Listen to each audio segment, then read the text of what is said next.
What's up, guys and gals of the movement world? It's Sean Mishka, the Movement Miyagi, coming to you once again on behalf of Football Beyond the Stats in our Movement Play of the Week. This week for Week 16 of the 2022 National Football League season.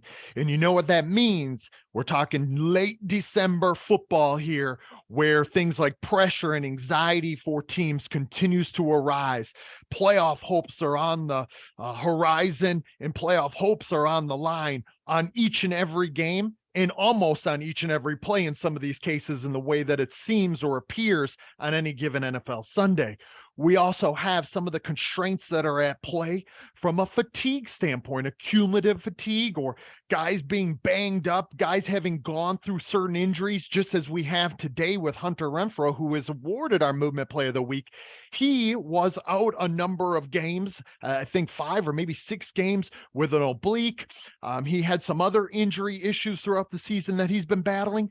But out of the 1,696 players playing in the league, every single one of them are feeling the cumulative effects of the National Football League season and how grueling it can be. And of course, that impacts and influences how they move and how they see the world. Additionally, we see things that are working in as far as environmental constraints. Let's just even talk about the surface. The surfaces in most of these stadiums, even though they have full grounds crews that are working on them really diligently and really skillfully, they still get pretty beat up. They still get banged up, and the surface changes what affordances are going to be present. And then, of course, in a situation like what we had this past weekend in Week 16, across the NFL, we saw this huge cold wave, even in this respective game taking place in Pittsburgh, Pennsylvania. I think it was a real feel of something like 0 at kickoff time. So that impacts and influences not only the ways that guys move, but also their overall performance, how they're feeling, what they're capable of, how they resort to solving some of these respective problems. So those are all things to take into consideration here as we look at how all the constraints are coalescing to create that context that then channels that content. So let's go ahead and get into this Week 16 play here. Again, the Las Vegas Raiders, Hunter Renfrow, wide receiver, slot wide receiver mostly, up against the Pittsburgh Steelers. So we'll watch the play in its entirety, and we see Renfrow coming out of the slot there, and then just put on this nasty juke move.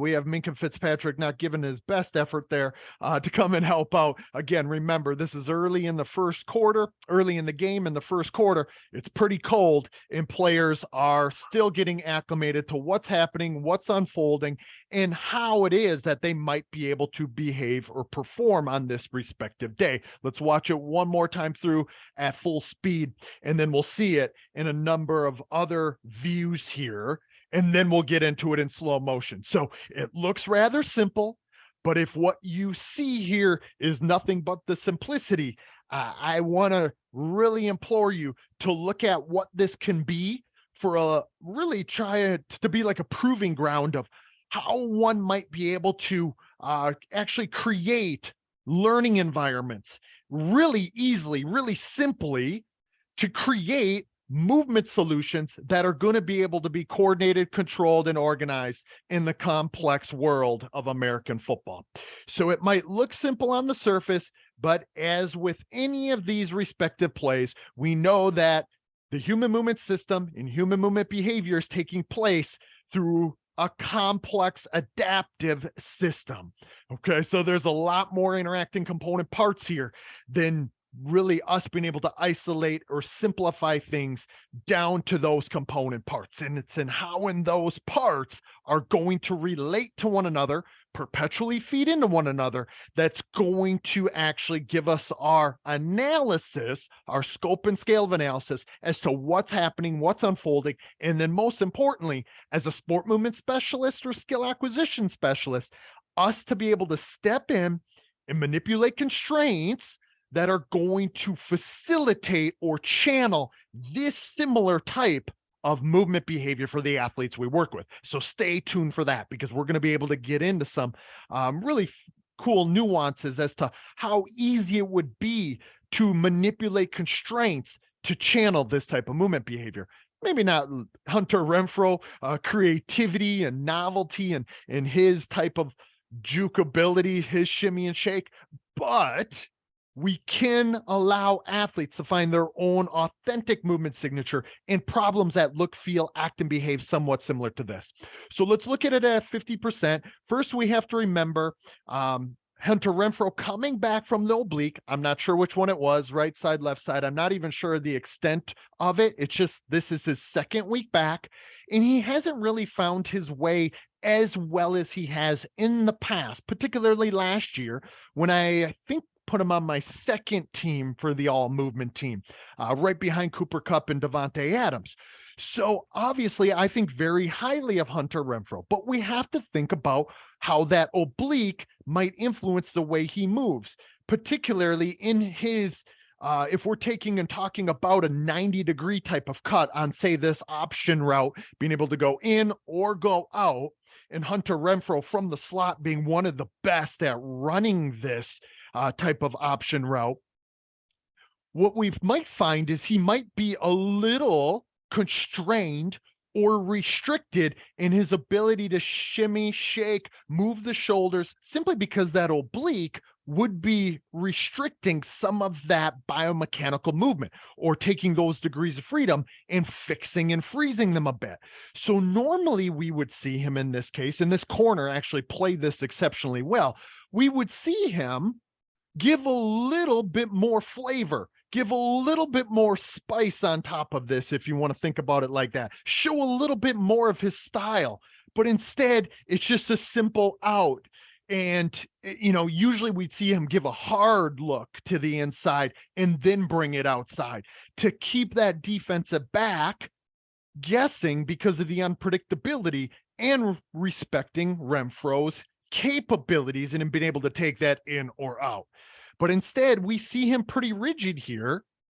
And this equates the number 20 here actually being on him like stink on shit, And when we look at this, this is as well as that defensive back could have played it. And this ends up being a heck of a throw by Derek Carr, just puts it on a dot for where only his guy can get it. And you can see, remember, this is not the greatest of environmental conditions. Watch this ball duck its way up in there, even though it's not about how the ball flight and appearance looks. It's did it get to its target when and where it needed to?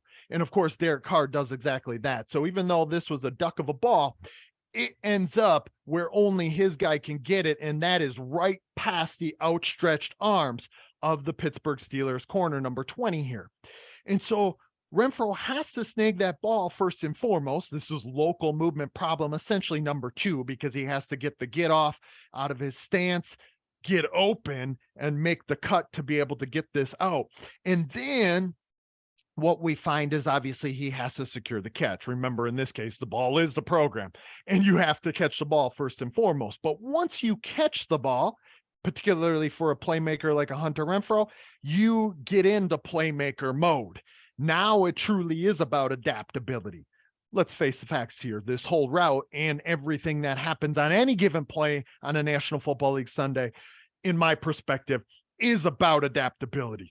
But once you get a ball in your hands, it's about finding any way to get where it is that you want to go, to use no way as the way, as Bruce Lee would say. And because of that, look at Renfrow put his hand down to regain his balance. I've heard people in football training circles like, no, don't touch a hand to the ground. Make sure that you can regain balance because you don't think that, you're not going to be able to be reliant on that. When the bullets start coming, when the bullets start firing, and you're in the midst of chaos and complexity like what we are here, you must resort to using no way as the way. You must find any way to achieve your functional goal. That would mean what's practical, what's useful, what's relevant. It is all on the table for one to be able to adapt on an NFL Sunday within these chaotic problems. So as soon as his hand touches and taps the ground there, we see, and now granted, he's an individual who's accustomed to behaving in a low coiled position, This is really frequent. We would see him there really frequently if we watch him in and out of breaks and he's really feeling himself. If he's putting his flair and style on things, we would see him when he's changing direction in evasive agility scenarios. So Hunter Renfrow is accustomed to behaving with a low center of gravity, sometimes a wider base of support, being able to change those bases of support and those center of gravities, or heights, if you want to think about it like that, hip height, knee flexion, etc. So he's very comfortable being down there. He's also comfortable adapting. But I want you to think about what unfolds now when we look at this type of space. First off, I made the mention, we got a couple of threats here now. I made the mention that Minkah Fitzpatrick, who's right here, number 39, should be coming in considerably hotter here. I think he probably thought that either A, number 20, his teammate, was going to get a hand on the ball based on how well he was playing this.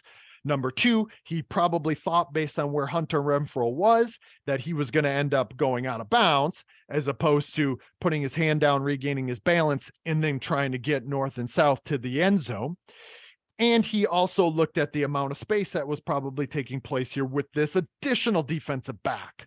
Okay. But as soon as Renfrow catches the ball, it turns into, essentially, it should be a 2v1, but it ends up kind of being a 1v1 until the very, very last moments. And we're going to see that here. But watch Renfrow, as soon as he gains his balance and he gets himself upright enough to get his first and his second step down, yes, he's trying to pick up ground, but it's about in perceiving what opportunities he can have and almost setting up 21 to come in and crash towards the sidelines. I mean, look at this right here. Okay. And this move ends up looking sort of like what we would see maybe on an agility ladder when a guy is going in and out, right? And so I can see where agility ladder pundits might look at this and then try to connect the dots and see Hunter Renfrow maybe on an agility ladder and say, well, look, the movement actions are the same. There must be action fidelity. But again, we have to think if it's behavioral fidelity.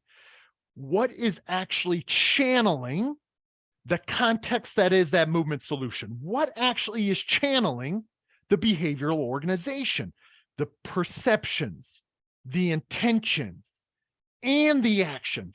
Don't just look at the movement actions themselves and determine or deem if something was skillful or dexterous, or if something, then from a training standpoint, will channel itself into what's happening here. If one isn't looking at the same thing, having to organize their entire degrees of freedom of their entire human movement system, perceptions, cognitions, and actions, I would argue that even if there's action fidelity and we're only looking at it from a motor systems perspective, it isn't the same or even similar. So those are all things for us to take into consideration. Okay. But watch him here. He sets this guy up and we see him again. I told you that he can execute from a wide open movement toolbox. We kind of alluded to that. He is highly adaptable, very creative, very authentic in his movement style. He has plenty of options here, degeneracy and abundance in an ecological dynamics world that he can resort to. And that means a wide range of bases of support. This one is pretty narrow. A wide range of foot and foot stances, as well as then depths of coil. Okay. And he's able to coordinate and control those various strategies based on what the situation and the problem holds. Okay. Hunter Renfrow, one of the best doing it again when he's on in that way. Highly abundant movement toolbox. And therefore we see him in this staggered stance, tight base of support, but still pretty coiled and loaded given the circumstances of that stance or platform to cut from. But with this interpersonal distance and having now 21 in an awkward position, this interpersonal distance, and having 21, I mean, look at this position. He's heavy on this left foot. His right foot is up off the ground because he's coming in that way and direction. He, 21, really has no options to be able to execute from. Okay. And Fitzpatrick, because he's kind of jogging leisurely to catch up to the play, now realizes he probably should have been on the gas pedal harder. And yet, 87 now enters the mix to just wall him off enough so he can't get any part or piece of Renfrow in this case. So just a highly functional behavioral fit of a movement solution for Renfrow based on the context that created this content. Okay. So again, it's perceptions, intentions, or decisions that unfold, and then ultimately how those actions are being coordinated, controlled, and organized to fit the needs of the problem. That, to me, is why this movement problem solver paradigm is really about finding one's one way with, okay? Finding the one way that fits this problem, okay? The problem is peculiar. That means the movement solution would be peculiar, but there's still a plethora of ways for one to be able to solve it. They're trying to find their own authentic fit, but the most behavioral fit is going to be the one that ends up being functional, practical, useful, relevant, and it solves the problem. It ends up finding, one ends up finding their way to, in this case, the end zone. And so that, like I said, there's a bunch of layers that we can look at here, but really it's about that behavioral organization of that movement solution. What is Renfrow looking at? How does it equate to the movement solution and his intentions, his decisions that he makes, and how he's organizing those actions? Remember, I made the mention before that he was somewhat rigid in that route in comparison to the way that we would normally see him. I have a sneaky suspicion that it could be because of the oblique, and him still suffering from that oblique injury.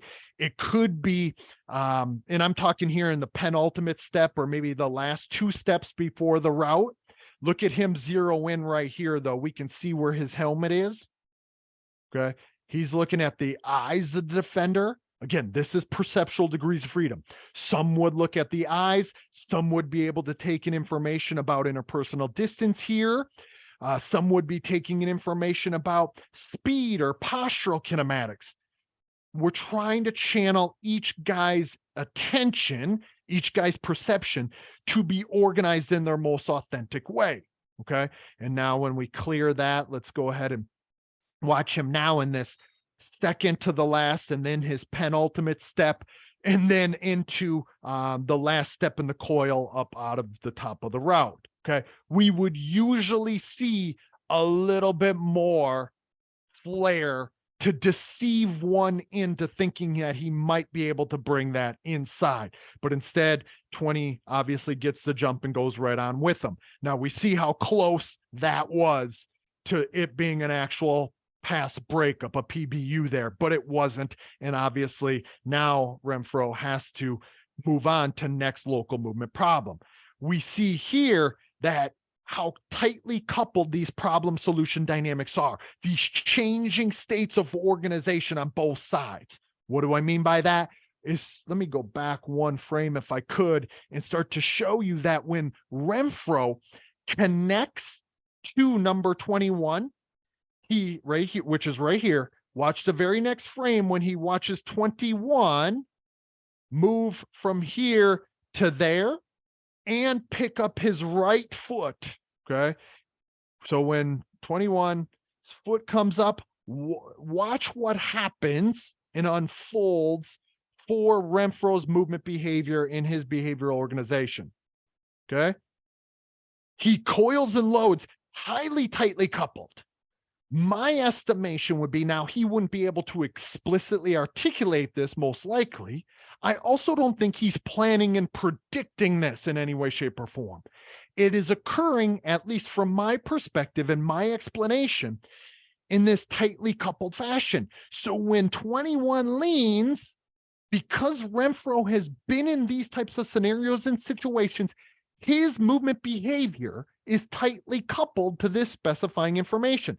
This right foot strikes the ground, loads himself, and this left foot comes forward. He just moves and uses that as a platform to execute this staggered lunge stance jump cut.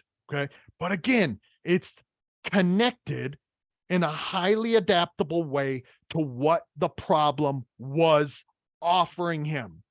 What challenges, what opportunities, what is he afforded to? And we see that position. Again, it's about it being functionally connected to the problem. Now, to end today, I want to talk about how we might be able to channel this type of movement behavior, because that ultimately is what we want to use these analysis for. It isn't about just breaking down the behavioral organization and trying to understand it or explain it. It's about us as a sport movement specialist then utilizing that film analysis to channel the behavior in our own learning environments. First and foremost, I use these types of scenarios for offensive skill players, wide receivers, tight ends, running backs, almost on the daily. Usually they would be in 1v1 or potentially 2v1 type of scenarios. When I say on the daily, I don't mean 7 days a week. I would mean any time that we're getting ready to do an on-field movement-oriented skill session. Okay.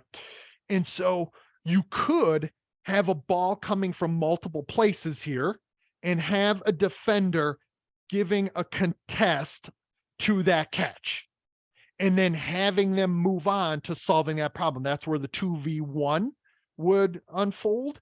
Or you could just have it to where number 20 isn't even in the mix and the offensive player is running across the field east to west, like Renfrow is, by himself, but with no awareness as to what would be happening. So it all depends on how many guys you have and what it is that you're trying to do here.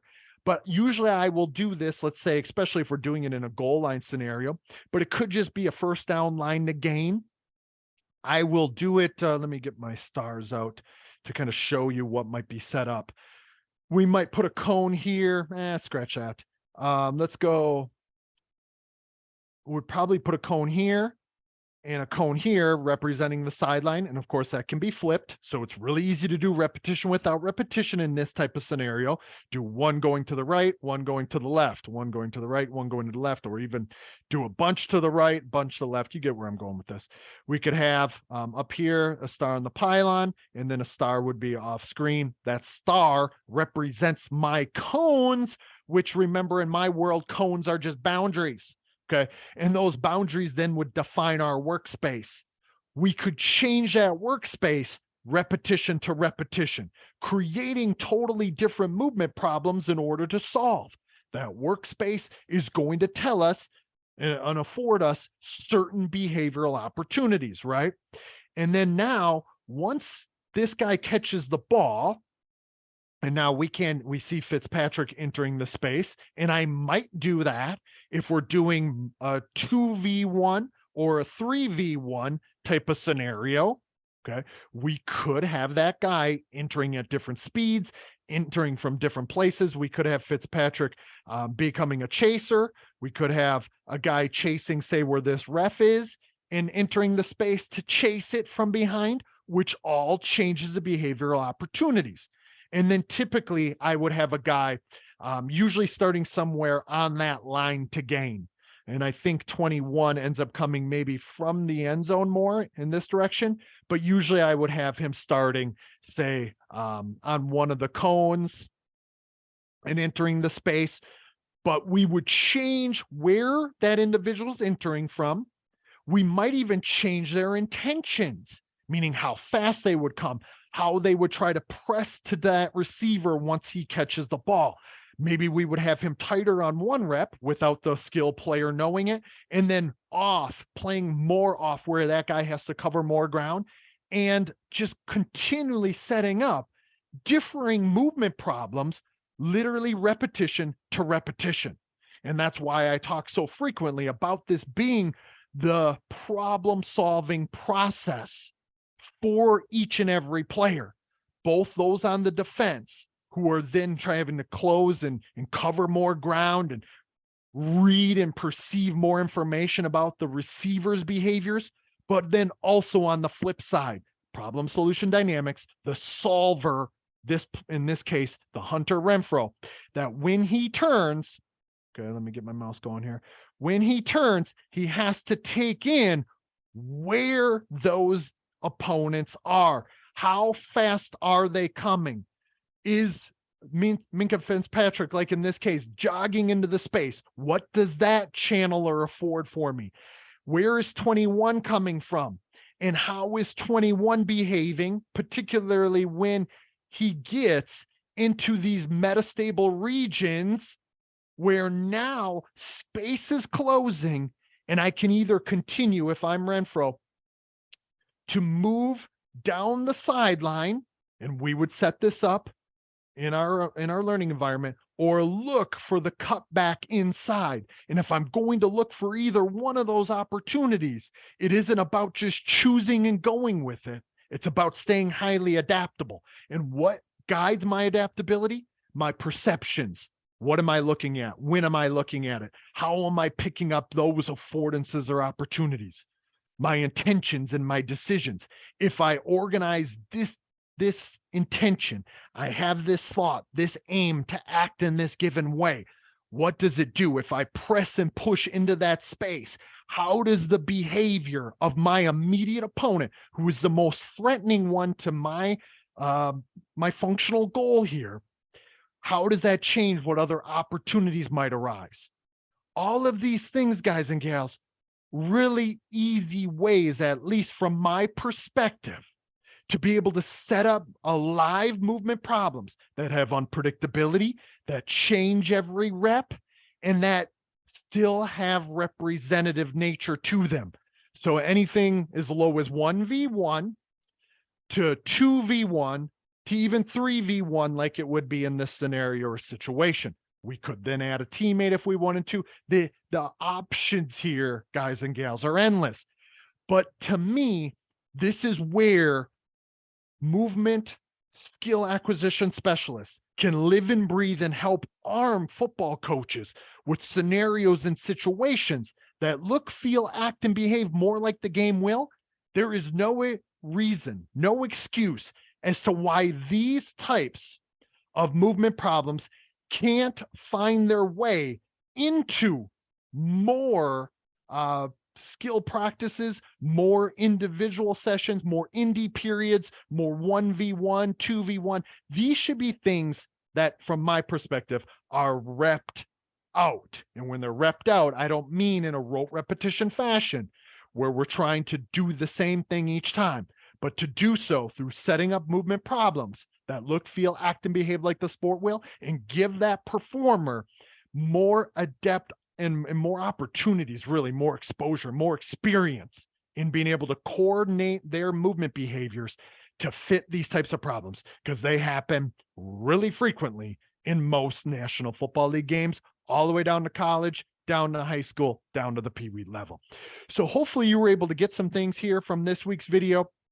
Obviously, if you liked it, give me the thumbs up, hit subscribe, share it with your people, share it with your network. I would certainly appreciate it.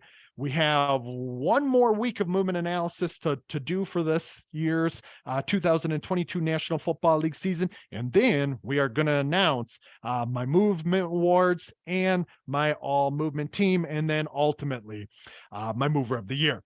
So I hope that you enjoyed week 16 here of the National Football League season, the Hunter Renfrow breakdown. This is Sean Mishka, the Movement Miyagi, Football Beyond the Stats. I will see you guys again in week 17.